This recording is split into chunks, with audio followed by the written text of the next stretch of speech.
Your live stream preview.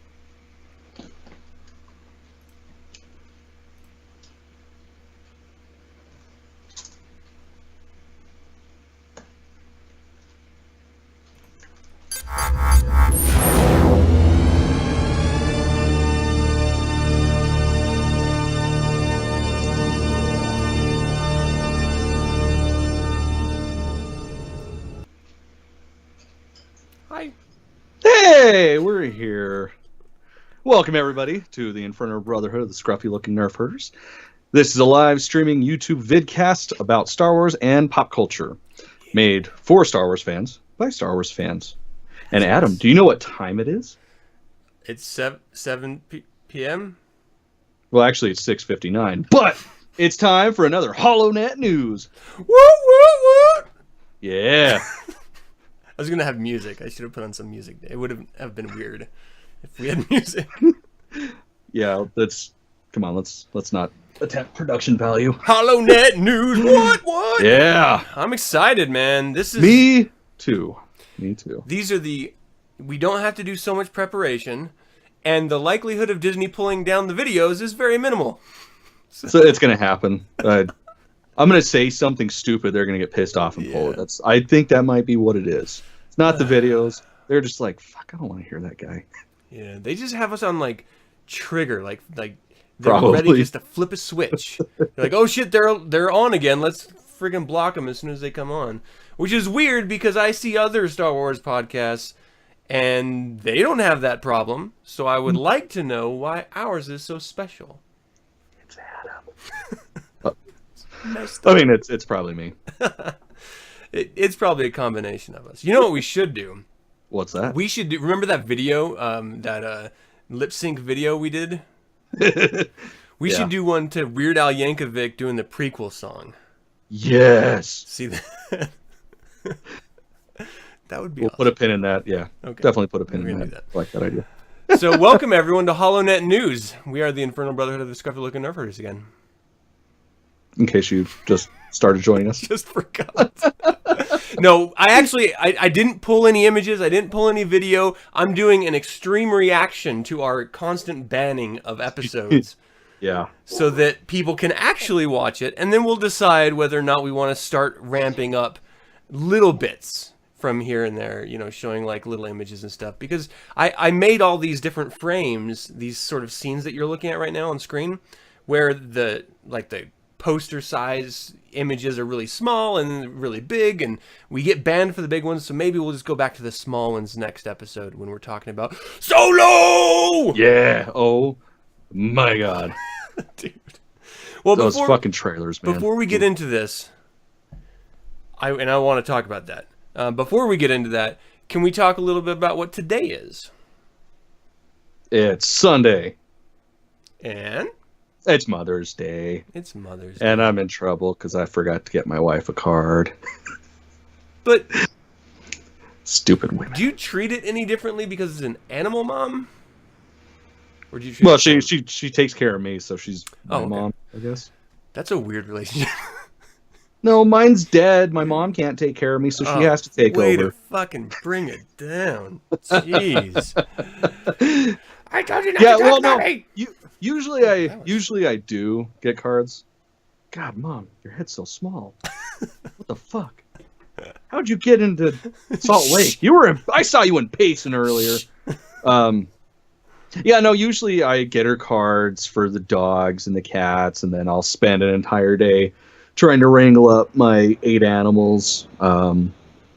For if anybody from Weaver County is listening to this. And I will have them sign the cards with little paw prints. I didn't do that this year because you don't have to be so hard on yourself. Just be like, well, we just got back off a plane, so deal with it. It didn't work earlier. All right, well. Did you do anything fun?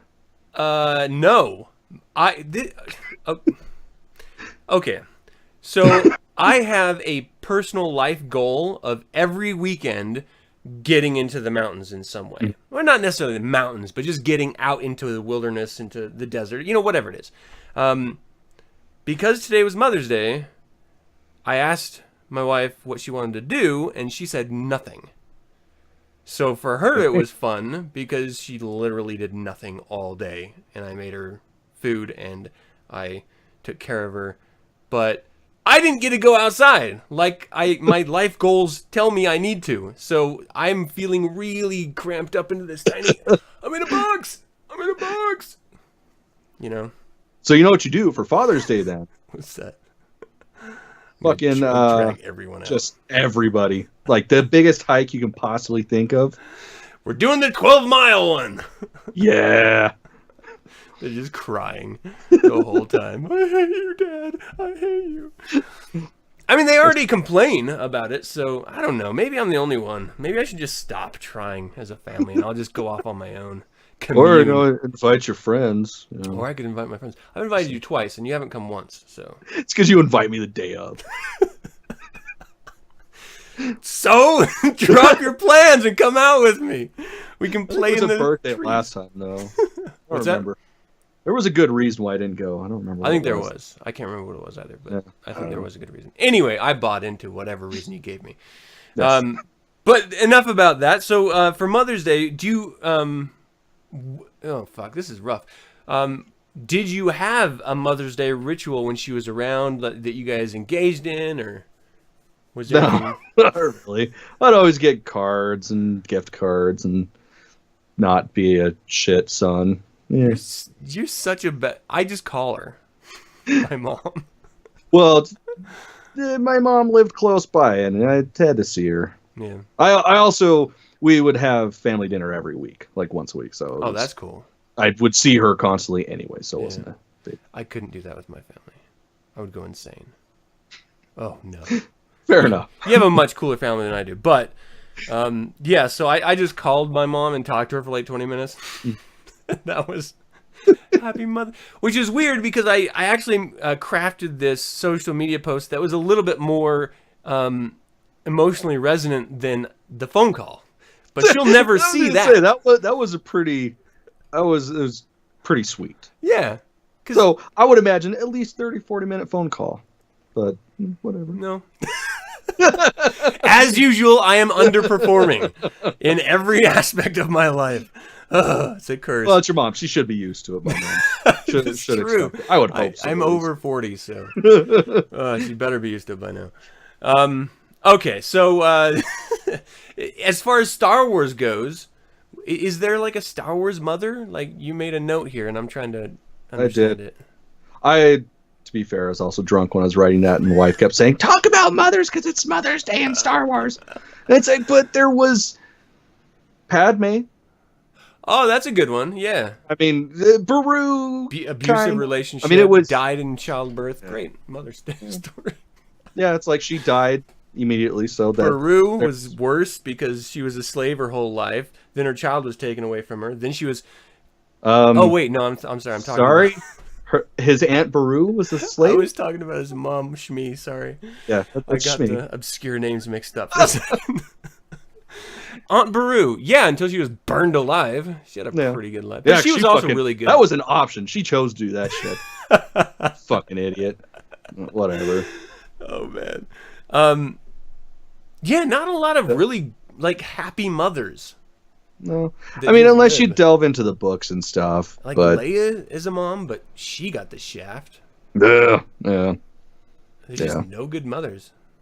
No. I mean, as far as like mother figures, like Mon Mothma was a mother figure, but she sort of inadvertently allowed the First Order to come to power and nearly wipe out the entire Senate.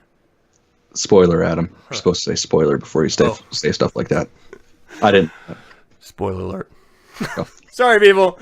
It happened a long time ago. I was discussing that last night. I was like, I don't know how the hell we're going to do that. We'll just... What, was Solo?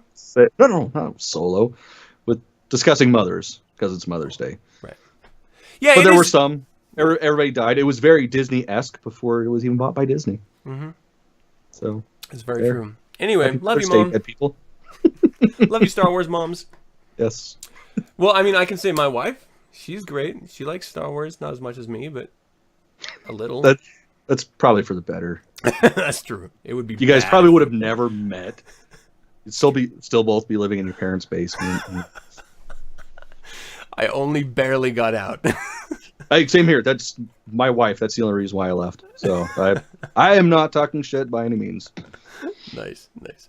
Well, let's get into some Star Wars proper discussions. You want to talk about the Millennium Falcon experience? So, have we explained what this type of a show is about? I can't remember because we're sort of petering on, but I don't know. Probably. So HoloNet News is a monthly catch-up episode where we talk about the previous month's news that has come out at us, and it's come out hard, hitting us right in the face, in the eyes, and it stings sometimes. It's briny news, and it hurts a lot. It just comes out really fast at you. Sometimes you can't duck. Sometimes you just don't want to. Sometimes you just take it. Sometimes you know that it's coming. You're gonna get something out of it. Yeah. Okay. That's an option. This is why we don't have anyone watching our shows, by the way. God damn it. Yeah, whatever. So tell me about what is the Millennium Falcon experience? Because you told me about this initially. I'm fucking excited. So basically what it is, before the movie comes out, the Disney's taking around, I think it was like 3 trailers or something like that, where basically you get to experience the movie in different ways. So you get to go through the cockpit of the Millennium Falcon. You actually get to go to the casino with Lando, and then there was something else. I wrote it down. My notes are over there. Wait, what do you mean casino with Lando? Yeah, there's supposed to be like a casino area. In the Millennium Falcon? No. So each section of it, it's not all just the Millennium Falcon, from my understanding, like from what I read. And I mean, this was also a couple weeks ago, so I probably am forgetting. But there's different aspects. It's not just you getting on the Millennium Falcon. Like you're going to go through different portions of the movie, essentially. Basically, what they're doing is they're recreating different sets. So I'm looking at the updated Millennium Falcon experience prepares to launch story, and it's saying a life-size replica of the interior of the ship that made the Kessel Run. Yeah. Constructed inside 3 40-foot-long shipping containers. Visitors can stop by Lando's bar, sit at the famed Dejarik table, and finally get a chance to say, "Punch it!" from inside the iconic cockpit. Yep, I fucking read the wrong one. So I was listening to another show, and they had one person had gone into this, and they said make sure you have your cameras ready because it's not a very long experience. But if you love Star Wars, then this is something that is really exciting because it's not just you in your backyard or as a little kid with crates making your own Falcon. I'm like, this is it. This is like a real legitimate replica. So it's a pretty exciting thing, and it's coming in our area. You said on Friday? It's coming Friday. I am the responsible grown-ass adult that's going to be camping out in Sandy. May 18th to 20th. Yeah. The tickets, they still haven't really announced how tickets are working for that, so I'm just naturally assuming that I need to camp out. You need to hire someone, go to like Home Depot and pick up an immigrant and have them just film right behind you the whole time. Well, see, the nice thing is I have other very responsible adult friends that are probably going to go camping with me. So that's just responsible. Everybody's going to be filming. Because I want a report next show. Trust me, it's well, I got a phone somewhere. Oh, I'm going to film, definitely. Awesome. At least a photo or two. You know, something. A lot. Something. Okay, so then there's the Flight of the Falcon announcement. What's this all about? This about gave me a heart attack. I actually just barely read this last night. So basically, it's going to be a 3-piece series about the history of the Millennium Falcon. So it's going to be sort of reminiscent, at least from my understanding of it, of the original Millennium Falcon novel. Mm-hmm. So it's going to take place before Solo, up to, I believe, The Last Jedi. Wow. And if anybody remembers the Millennium Falcon book, it's very similar to that. A little bit more time has passed because it basically goes to the production era, which is like 100 or 200 years before Lando even saw it, to basically present day. So I'm pretty excited. I mean, of course, stupid fanboy in me is nervous because it's like I already read that book. But at this point, I'm pretty happy with how the books have been. So I'm more excited. They've been doing a great job with the books. Mm-hmm. I've been enjoying the books much more than the movies. Like even the movies I love, like I still think the books are doing a much better job. Like, did you finish Last Shot? Did you read that? No, I haven't read Last Shot Holy shit, that is a great book. Oh, dude, you gotta read. Well, what's that. Last Shot? That one just barely came out, didn't it? Yeah, I think at a couple weeks ago. But, okay. It was awesome. Like, it was great, set in 3 different eras, following Han and Lando's connection with an original story that is droid-centric. I don't want to spoil anything because it is actually a really good book. And they have different, like I got the audiobook, and they have different narrators for the different eras, so it's easier for you to follow along which time era you're in, because it jumps back and forth a lot. But it's all tied together. It's got your favorite characters. It's got Leia plays a really great role in it. It's really nice. I'm switching lanes here from the Flight of the Falcon book series to this, but it's an exciting book. So there's this really wonderful tone that you get to experience what Han Solo feels like as a father, like his inner dialogue throughout different points in the experience of the book, and it's actually gives you a lot of really great insight into why Kylo Ren ended up, or Ben Solo ended up the way he did, because his parents were just not there for him, at all. Like, he was essentially raised by droids, literally. So, like, they're always, they're off trying to rescue and save the world and do all the great things that people of their stature and capacity do and need to do in order, for the sake of the galaxy. But what does that mean for a kid that, and they don't even really have the best relationship? And so what does that mean for a kid? So it's a really interesting look into it. And even though Kylo or Ben is a little baby in the book, and, like all babies, he has a baby behaviors, it was really, I don't know, I thought it was a brilliant book. You should definitely read it. Definitely. And Lando is the coolest motherfucker in the world. What this did for me is it made me feel like, because whenever I heard Lando speaking or acting in the book, I was picturing Donald Glover. I wasn't picturing Billy Dee. Really? Yeah. So it helped bridge. And when they were talking about Han Solo, when they were like in the previous eras, I was immediately picturing Alden Ehrenreich. I wasn't picturing Harrison Ford. So I think I'm already past the point of suspension of disbelief for these new characters, because I'm already thinking of them as the characters. It's really interesting how, without even seeing Solo, I've already bought into the roles. Yeah. So we'll talk about the Solo premiere here in a second. But hey, any more books they want to throw out at us? I think it's great. And I notice here it says, I'm looking at the announcement here.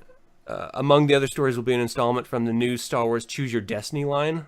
I love Choose Your Own Adventure. Dude, books. I don't even give a shit that that's a kid's book. I know. Sold. I still read those damn things. Like, I love children's books so much because I can read them. I get to have the excuse of reading them to my kids.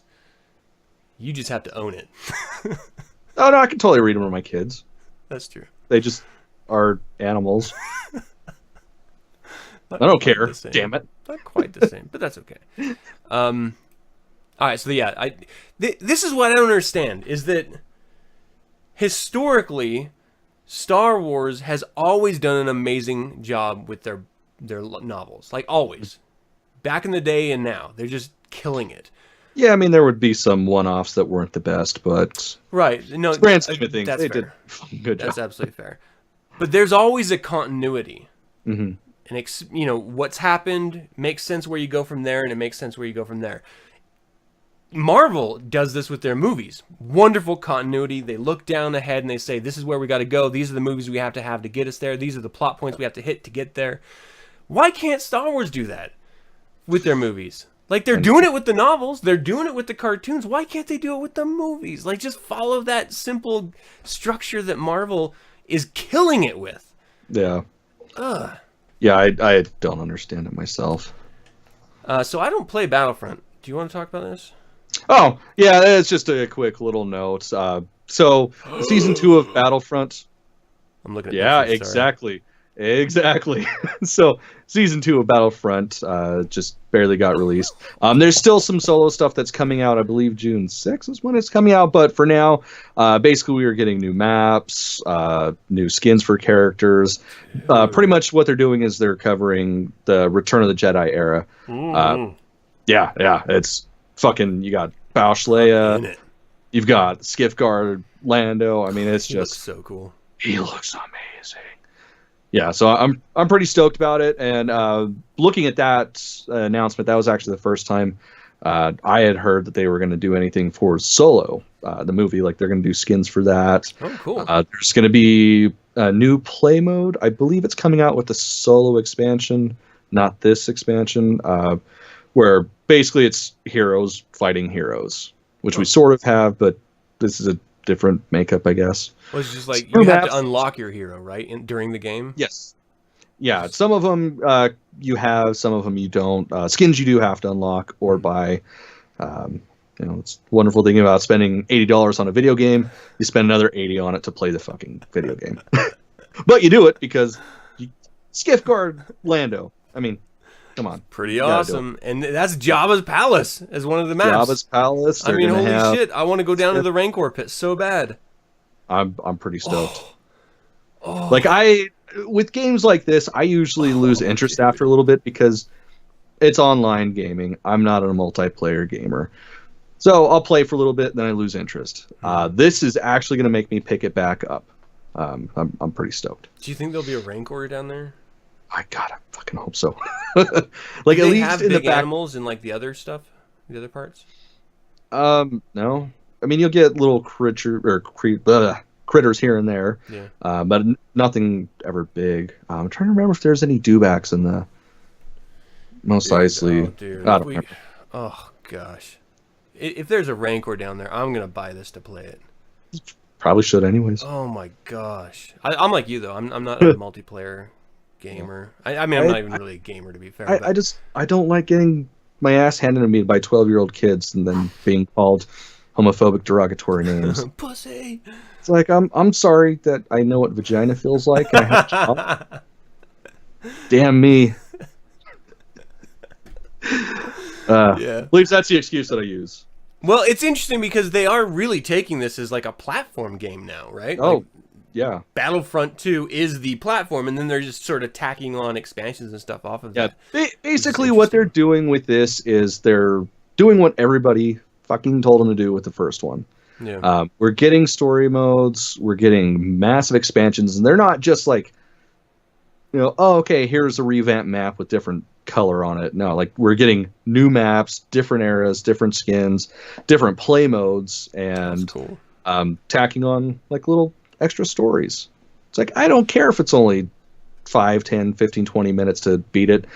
That is worth buying a video game for me. Is that just that little bit of extra story? When do people have time to play this? Like, if they're doing the online multiplayer and they're like trying to unlock everything, like, how do you have time to do that? I don't know. There's a reason I don't play it.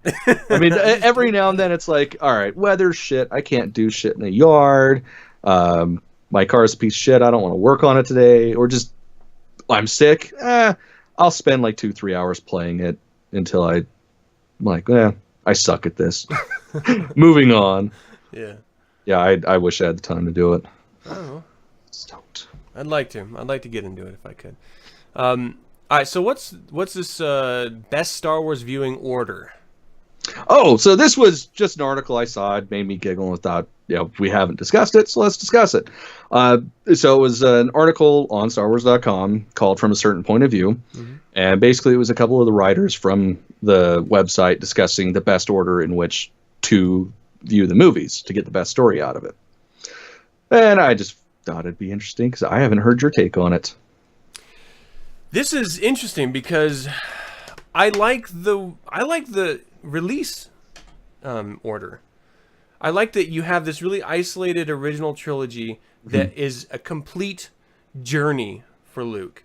And it has a resolution and it feels very contained, but it suggests that there is a grander universe that you can then watch the prequels and fully experience. And it's a whole different tone, it's a whole different feel, it's much more grand, and it's much more war-oriented, like on-the-ground war-oriented. You get the Jedi Knights, and you get the fall from grace, which is really a fantastic story. And then you get to see that final moments of that ties in to Luke and Leia and Vader and everything. So I really loved that order.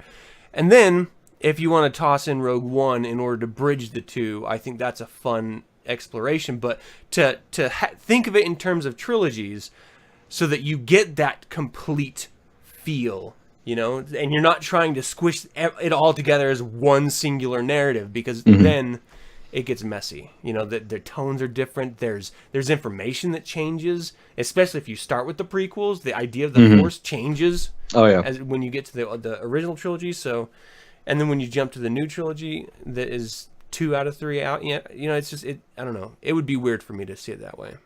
Well, see, that honestly, that's why I'm a fan of the Machete order, where you actually get rid of one of the movies altogether. Because then the Phantom Menace, like, you don't need it. I mean, yes, there's cool parts about it, like you get Darth Maul, you get Qui-Gon Jinn. See, and that's interesting because I always saw Phantom Menace as it set up the Sith for me. Like, it alluded to Vader. You knew Anakin was going to be Vader. Yeah. And you knew somehow he was immaculately conceived. And at that time, Plagueis was a big part of it. And Sidious, you know.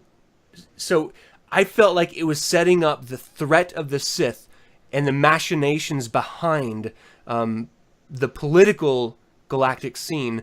And so I would want to see that. Like, that, to me, sets everything else up. Because otherwise, without that piece, how would you know that this had been in the scheming plans for generations? You know? Well, that's a narrative, like, that's an underlying narrative throughout the entire prequel trilogy. So honestly, I don't think it misses that. Like, really, you're missing, yes, the creation of Anakin Skywalker, his little bit of backstory, the whole... You didn't like pod racing? No. Did you ever play the pod racing video game? Well, okay. Pod racing video game was pretty dope. Yeah. But, okay, I guess I'm just bitter because when they were being re-released in 3D, well, we're supposed to be re-released, and it was just the fucking first one. I was so excited, like, not to see it because, whatever. But pod racing in 3D, man, I was excited, and that. Did you see it in 3D? No. Oh, you didn't miss anything. It was very flat. But I don't know. I honestly, I mean, yes, there's some valuable points to it, but I look at it as if I was going into not knowing anything about Star Wars. And if you don't know the Machete order, minus the first one, it's 4, 5, 2, 3, 6, and then 7, 8. And you throw a Rogue One in somewhere if you want to. Wow. For me, I like that setup because you're starting with the beginning. Because A New Hope, Star Wars, that was the beginning. So you get the buildup of the characters, then you're ending with the holy shit, what did Vader say? And then you go to the building up of Vader, and then, of course, then you go to Jedi, and then the new ones. But I don't know, I've always... You get... I mean, totally they're different, obviously. But I feel you get a little bit more of a story, like, especially if you can sit down and watch all of them. Yeah, because it's a flash, but you finally get this, holy shit, he's his father. How did that happen? How does that work? And then you get, like, a flashback of, well, this was Vader before he was Vader. Anakin Skywalker and Shmi, and Padme. And I loved... See, and here's something... Like, how would you explain Force ghosts? Because it's only because of Episode 1 that's even a thing. You know? Like, if it wasn't for Qui-Gon breaking through and describing it to Yoda, who then described it to Obi-Wan, no one would have known about how to do that as Jedi. It was Qui-Gon Jinn who figured that out. And you didn't even know that until the end of Episode 1. And then you would have missed out on Maul. You would have missed out on Duel of the Fates, the death of Qui-Gon. I mean, that battle was... Yeah, like, no, it is because cool. Up to that point, we 4, 5, and 6, we saw some static. You know, they were good sword fighting fights for the time, But as soon as you saw Maul the first time, oh my gosh, when he first attacked him on Tatooine, and the flips and the lightsaber, oh god, it was so exciting. And then just gone. Yeah. It was so exciting. But it was great because you knew they already set the stage that Qui-Gon Jinn is a master. And he is like up there with Yoda in power. And then he was just like chased off by this new, who the hell is this Sith guy? Like, I thought that was so neat. I would hate to miss out on that because Maul. Oh god. Well, that's when you pick it up afterwards. If you liked everything else, you pick it up afterwards. Yeah. But then again, if you're watching this fucking show, you've probably seen it. This is it's something like I explained to my sister when we were gonna sit down and watch a marathon. Like that's how I felt I could get the idea of Star Wars condensed, but not condensed. Yeah, make more sense without having to every 5 seconds explain what the fuck's going on. I think it'd be tough for a kid to start with Episode 1, like Phantom Menace as a kid. Politics, I can't. Yeah, I can't imagine that. I would never have sat through that. Like even with the Anakin scenes and the pod racing, and I couldn't have been like, why are they talking about the Senate? What is this? Like I feel like you had to grow up in George Bush era to understand what Lucas was saying. Yeah, about definitely. Politics. Yeah, because I mean, it was a very current movie. Oh yeah. I mean, a lot of it was really on the nose and kind of just, especially now you watch it and you're like, oh, God, come on, just tone it back just a little bit. Yeah. Unobtainium, really? Unobtainium? That's what they're fucking going after? Come on. Are you talking about Avatar now? No, that was...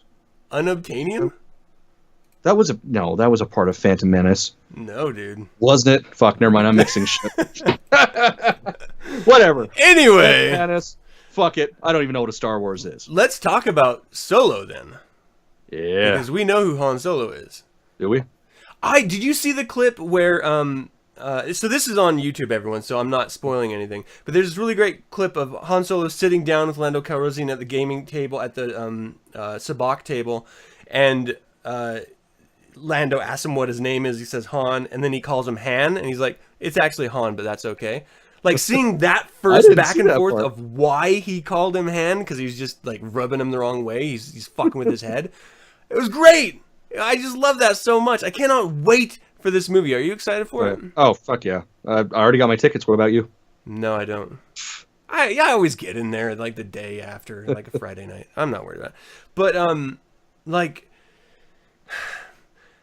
the more I watch of the trailer clips that they're sort of teasing, I still don't feel like I have a solid understanding of like the structure of the story, which excites me. Like, I don't know what's gonna. Rogue One, we knew what was gonna happen.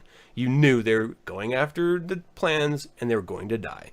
This, you know, the heroes are gonna make it out. Han, Chewie, and Lando. But outside that, we don't see L3 anymore. We don't see Kira anymore. There's other aliens that are with there, like Jon Favreau does like a monkey lizard, like 4-armed monkey character that we never see again. So I think there's going to be some casualties in this, you know, some like real. Oh, there would almost have to be. Do you? Okay, yeah. I don't want to spoil this for anyone because this is just I've never heard anyone say this, but I feel like they would do it in this. I hope this isn't true. Do you think they're going to kill Chewie's wife, and that's why they justify Chewie staying with Han? I don't know, to be honest, because the whole premise of what the Legends is the whole life debt thing. Mm-hmm. So but I think if that's not something that's touched on immediately in the movie, like how they bond is over the life debt, then I think that might happen. I hope it doesn't, because I'll probably cry. Yeah, seriously, that would be terribly sad. That would make sense. But I'm just trying to think of from someone who is not a Star Wars fan, because you know these new movies, they're really catering to non-Star Wars nerds, trying to make sure that they're self-contained and you don't have to know a bunch of back stuff. If you were to say, oh, well, Wookiees, they give you something called a life debt to like a regular person, I think they'd be like, what? No, why? That's stupid. Why would he stay away from his wife and kid? That doesn't make any sense at all. But if you set it up where, oh, well, Han Solo saved them, but the wife didn't make it out, then it makes more sense. It kind of blows my mind, but the more I think about it, the more I think they're going to kill his fucking wife. Probably. Oh. Damn it. Oh. I hope not. I mean, that would, of course, help progress the story, or at least make sense, but yeah, that would suck. That would be I mean, unless, of course, his entire family's there, like Grandpa and Lumparoo, and then they could kill him. Whatever. They could kill the grandpa, for sure. Because, well, the nice thing is, if they acknowledge that Lumparoo and Grandpa are a thing, the holiday special's a thing. Yep. It's officially canon. That'd be hilarious. Yeah. I think the way that they're releasing this trailer information, I think they're trying to trick us. Like, it definitely doesn't seem like these Cloud Riders are going to be the biggest threat, because how can they be? Like, I don't know. That's the way they're setting it up in the trailers. Like, it's the Cloud Riders versus this new crew that what's his name is putting together. I can't imagine that it's so straightforward that's it. But earlier reviews that's got to be the B story. Yeah. If that's not the B story, that'd be weird. I think that it's got to be like they're both two crews going after the same whatever, cash or money or whatever it is. Maybe it's Han Solo's vest. So. But here's pretty sweet vest. I'd go after it. Yeah. Carly Mallenbaum said Alden Ehrenreich as Han totally grew on her, and Donald Glover's Lando was such a delight. She left the film yearning to see the version that Chris Miller and Phil Lord would have made, which is interesting because, like, they are very much comedic directors, and if she left wanting more comedy, maybe this is a little darker. Would you be okay with that? This being a darker film? Oh yeah.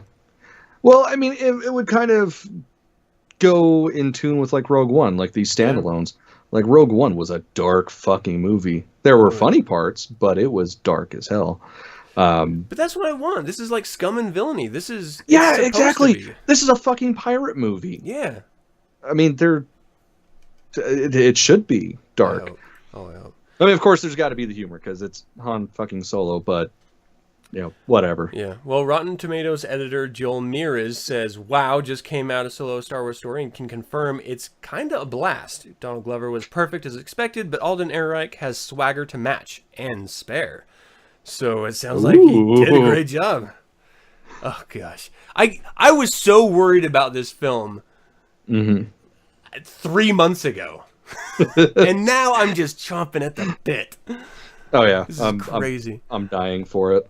So Entertainment Weekly's Anthony Brezenican says, "Blast like the Falcon. A few rough edges getting there, but I thought real Ron Howard pulled it off as neatly as a Wookiee removes arms." Fucking A.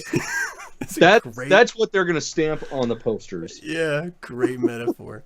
I love that. Killer cast, great adventure, so much fun, says Kara Warner. I mean, I haven't seen any absolutely negative reviews.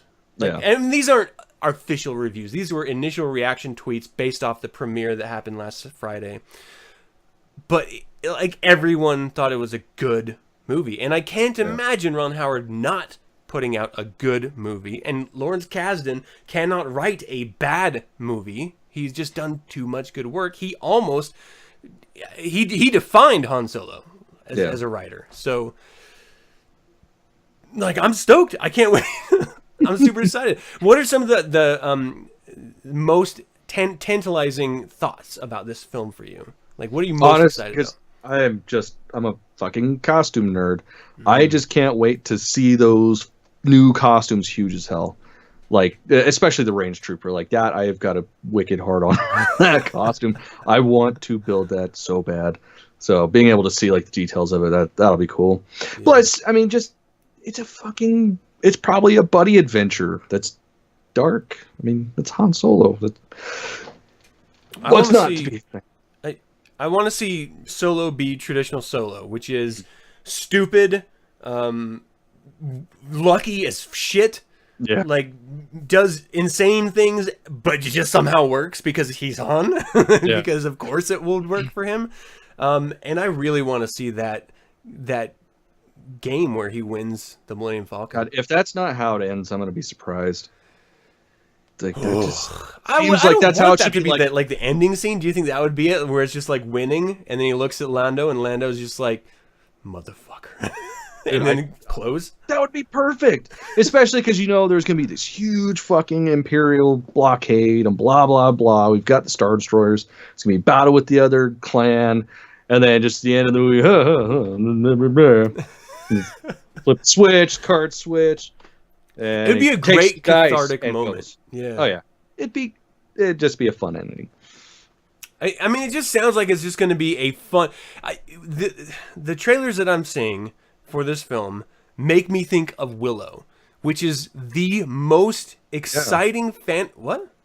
Yeah, I can see it. Oh yeah, it's just the most exciting fantasy movie. That's just not high stakes, not like edge of your seat, but it's fun and it's a wild, fun ride. And Howard did an amazing job with that. And that's the tone that I'm getting when I watch these, where it's fun and it's exciting, and you don't have to worry about it dividing a fan base. You don't have to worry about it changing the way you think of Star Wars. It's just a good summer movie, God damn it, I can't wait. This is gonna be great. Yeah, I'm pretty stoked. So other news, Favreau at the premiere released a bit of information. Did you read this? Yes, he did. Hell yeah, I did. You want to spill it? It fucking finally announced what the live action series is about. It's gonna be post Return of the Jedi. Like, finally, we're gonna get to know what the fuck happens. Well, hopefully, yeah. I got my fingers crossed. But it's going to be through new characters. Like, the whole thing he was saying is it's none of the old characters. It's a whole new cast. It's in that era, so we probably will get a sense of what's happening. Of course, we're gonna get a different perspective on how the Empire fell, how the New Republic start, like all that stuff. That's what I'm excited for, because I mean, in the books, it kind of gives you an idea, but there's such a huge gap. Like, that's and this is a black spot because no one's talked about this. This is going to be after Aftermath, before Bloodline. So this is a complete vacuum. And so that's they could do a 20-year gap. Like, they could talk about the First Order's original founding. They could talk about early Snoke eras. They could talk about even if they just suggested that the hero of the Battle of Endor was out on looking at ancient artifacts or something, and then we just picked up, oh, that's Luke, searching for Force relics and stuff. Like, if they just did little suggestions like that, I would be so giddy. I'd be so excited, because I don't need to tap into our film characters, but they are in a galaxy and they are heroes. Yeah, we've already got them. We don't need more of them. I'm so excited. And he said he was writing these scripts for he wrote 2 full episode scripts before Force Awakens was even out, and then he approached Disney with them saying, hey, I want to make this. So he is a total fan. I had no idea. He's an amazing director, great producer. I mean, this is going to be amazing.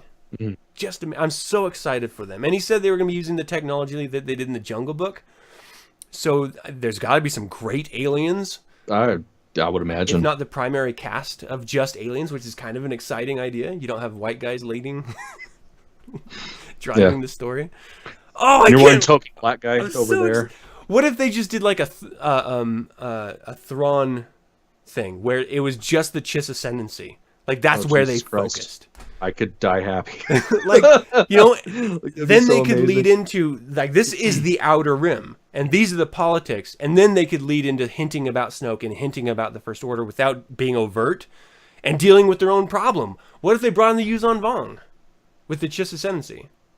Do you think they would ever bring that back? I doubt it. Oh, really? But, especially to go with what we know of the Star Wars universe at this point, because that's such a heavy thing, like the bioforming and all that. I mean, that's not something you just kind of forget about and don't ever talk about.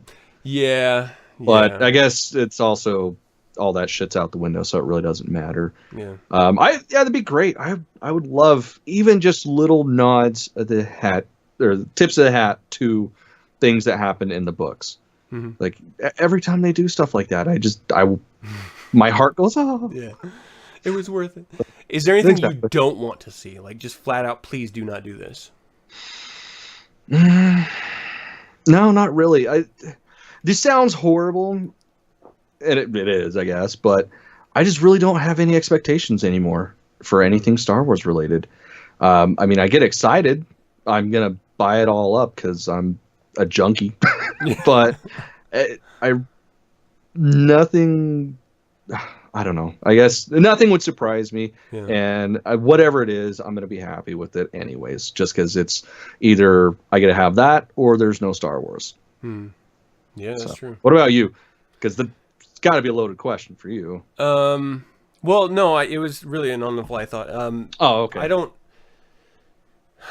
know. I don't want to see a Luke Skywalker thing from Favreau. He could do something so much greater than leaning on these established characters, that he could open up the universe, the Star Wars universe. Like, his talent, he could really pull it off. Oh, absolutely. In a way that I don't have any faith that Rian Johnson could with his new trilogy. So with Favreau breaking through that barrier of the established characters, the established locations, and saying, this still tonally feels like Star Wars. Yeah. And we are not leading with any of these major characters, and this is live action. Oh, dude. Like, Well, and I'm also so being an episodic series, like not just being, feature length films where you got to fit a huge story in, well, in their case, 2 hours. Like, he can run so much with it. 'Cause, I mean, if you think about the galaxy as a whole, we really focus on a couple outer rim planets and Coruscant. That's about it. I mean, there is such a huge section of the galaxy that's untouched, and then of course you got wild space. I mean, I think it would be stupid and lazy to focus on the core characters. Yep. But I don't think he'd do that too. The dude's amazing. So yeah, and he straight up said that this is a whole new cast of new characters, and it's a new place in the universe that we haven't seen before. So I'm really excited for this stuff. Yeah, that's awesome. Hell yeah. Other show news: there's a rumor that Obi-Wan movie. Ooh, dude, have you seen the teaser? The fan-made teaser, dude. Seriously, look it up. Just Obi-Wan Star Wars Story 2019, I think, is what it was on YouTube. I don't even remember how I found it. I just came across it. It's scenes of Ewan McGregor just roaming through the desert with long hair. Oh, well, that was he did a No, movie. I know it wasn't that. Okay. Yeah, I know that. I know that's what it was. But they cut it to where it could be like test footage. Yeah. And I mean, I know it's not, but damn, that had me going like, oh my god, I'm yes, ready. I really hope they do it. Let's do it. Because that would be so amazing. I mean, of course, it's kind of weird. You think 20 years did that to him, but It's a desert. I mean, that's true. hard It is living. a desert, and he's a hermit, so whatever, I guess. Yeah. Yeah. But even then, like, what kind of a story do you think that they can tell? I mean, he's supposed to be watching over Luke, protecting him. So does Vader make an appearance?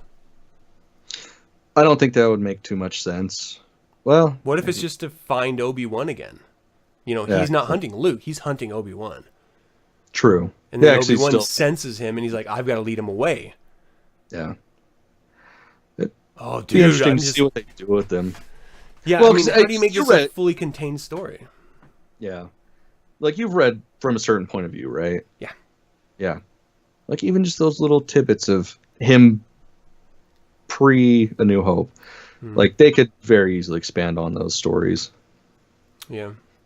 And The thing is, I don't want it so small that it's just him fighting off Tusken Raiders. I want there to be some high stakes. oh, yeah. For Obi-Wan, that's saying something. Like, he's a badass. Mm-hmm. So it's got to be a real threat. And we can't just say, well, it's another Vader's apprentice, because there aren't That's any. lazy. Yeah. Well, kind of, the Inquisitors kind of are, if you think Right, but all about it. those are died by then. Well, that's true. They were all killed off in true. Rebels TV series and in the comics. So, That's true. Never well, mind. I mean, they can Yeah, always it's- do whatever they want, but Yeah. they They will. made that pretty clear. Um, Yeah, that would be pretty lazy. It'd have to be some sort of like worldwide catastrophe, and somehow in the shadows he prevented it, Well, just for the sake of it. What do you think about the idea of a sort of ethereal force story, where he is just now learning how to tap into the cosmic force and become one with the force ultimately? I mean, that's what he's doing during this time. Yeah, that would make sense. So what if the whole story is based around the idea of the cosmic force and the balance and him trying to maintain that, and they somehow I don't know. Oh my god, could you imagine them doing that, but taking bits of from a certain point of view where there's actually him going to that plane and communing with Qui-Gon Jinn? Dude, that'd be great. I would fucking have a heart attack. And I know that character, for the life of me, I can't think of his name. That actor wants to be a part of this movies again. Yeah, I'm sold. Any way they can bring Qui-Gon Jinn back, I'm sold.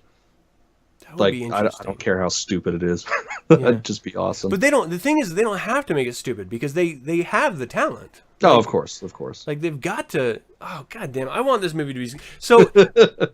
The thing is, like, we have our war movie. We're about to have our Western pirate movie. I mean, is this, or we're about to have our pirate movie? Is this just going to be like a straight Western, you think, or you think this is going to be, like, what tone do you think they're going to take? Well, hopefully they'd take Kung Fu movie. Ooh, that's, yeah. I didn't think of that. Actually, that would, because if you go back to the whole premise of the Star Wars, like Book of the Wills, all that shit, like that was based on a lot of Japanese influence, so it would make sense to do something of like a Kung Fu-esque nature. Oh, dude. I don't know how they do it, but I wouldn't give a shit. I think that's a great direction to take it. Yeah. Oh, well, man. no, it just makes sense. Like, it's a one-off.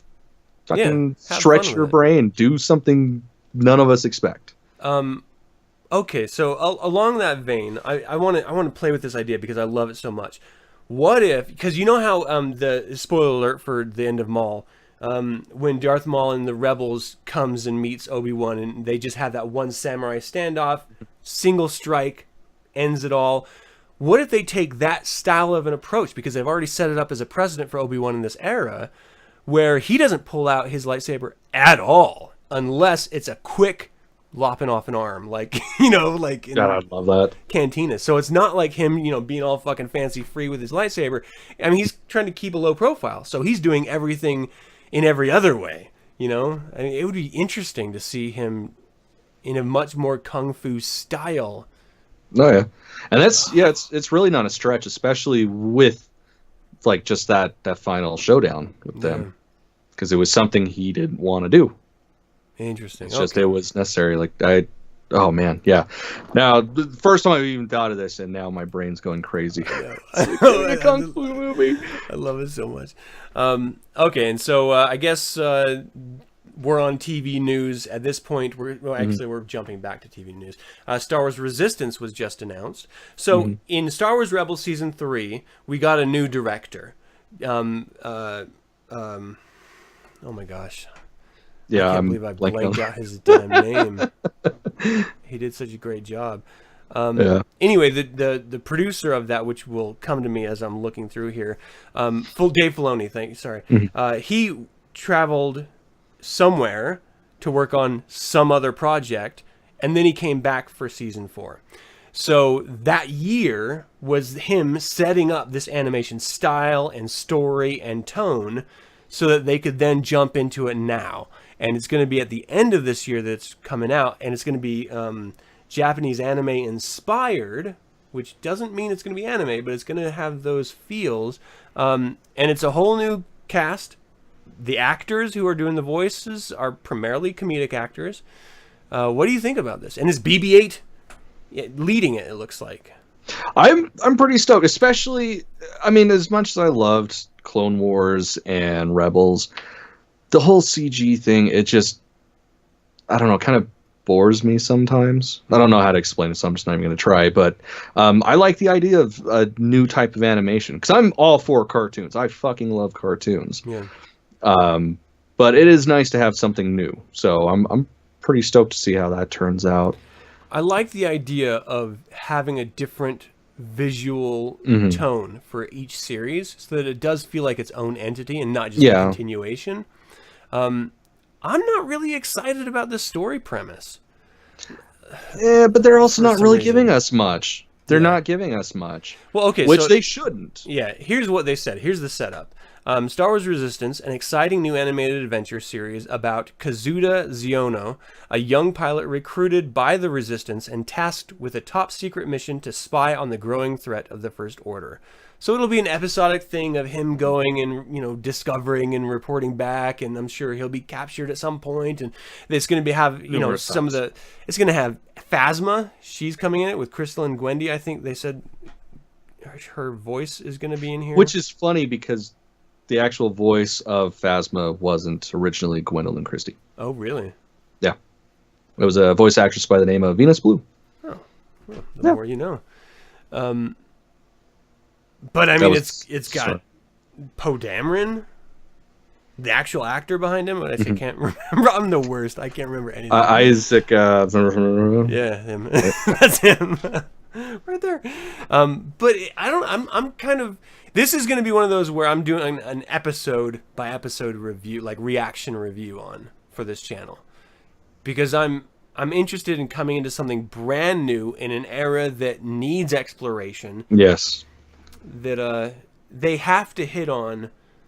If this is a spy mission into the First Order, we're gonna get stuff about Snoke. We're gonna get stuff about Kylo.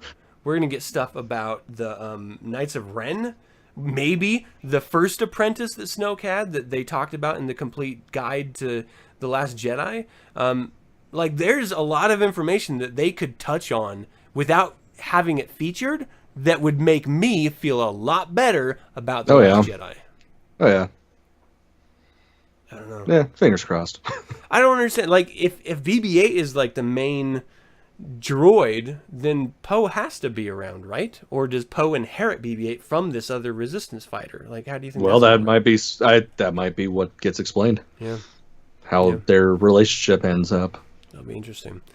So another TV series, and again, this is all leading into Disney's streaming service. They're going to be challenging Hulu and Netflix and every other streaming service, and I think they're going to own. I think they're going to kill it. Yeah. With their live-action movies, they're going to bring all of their actual Disney movies under it and away from Netflix and Hulu. I think they're going to kill it with this thing. Oh yeah, absolutely. I'm signing up the second it goes live. Okay, so last little web series discussion before we close it out. We're sort of at our time limit here. Forces of Destiny. Now, you said you didn't really watch this series. Have you seen these latest ones? I haven't been around. That's true. Unfortunately, you're sort of out of country, but yeah. This was I think the best series that was released. We had Luke and Leia on Endor together, and they discovered the fucking Gorax. They fought the Gorax with the Ewoks. So the Ewok adventure is now canon. That's a thing. The Gorax. How exciting is that? That's pretty fucking awesome. We just reviewed this 2 months ago or 3 months ago, and now it's canon. Thanks, guys. Or you're welcome. Sorry, you're welcome, guys. You're welcome, everyone. That's us. That's why Disney is blocking us, because they're they're talking about the shit that we're doing. It's supposed to be secret. Yeah. I'm excited for that. But it's just great seeing Leia. She wielded Luke's lightsaber. That was awesome. There's just some really great moments. And anytime you have Luke in here, it is Mark Hamill voicing him. So there's always that, which is amazing for me as a fan. I don't know. Some of the other ones weren't as great, some of the other episodes. But man, that one. Oh boy. I love me some Luke and Leia in cartoon form. I just think it's great. I would love to see... I want to see, and I don't know how they would do it or when they would do it, if they ever would, but I would love to see the immediate aftermath of their relationship from Return of the Jedi to where Luke goes off in Kung Fu-like mission of searching out information about the ancient Jedi. Yeah. I want to see that journey so desperately bad. Oh, yeah. I just don't want it to be cheesy or anything, but I do really want it. Like, oh gosh, I need to know. I need to know what he does and what he sees and how badass he is during that time. And I don't know. I agree.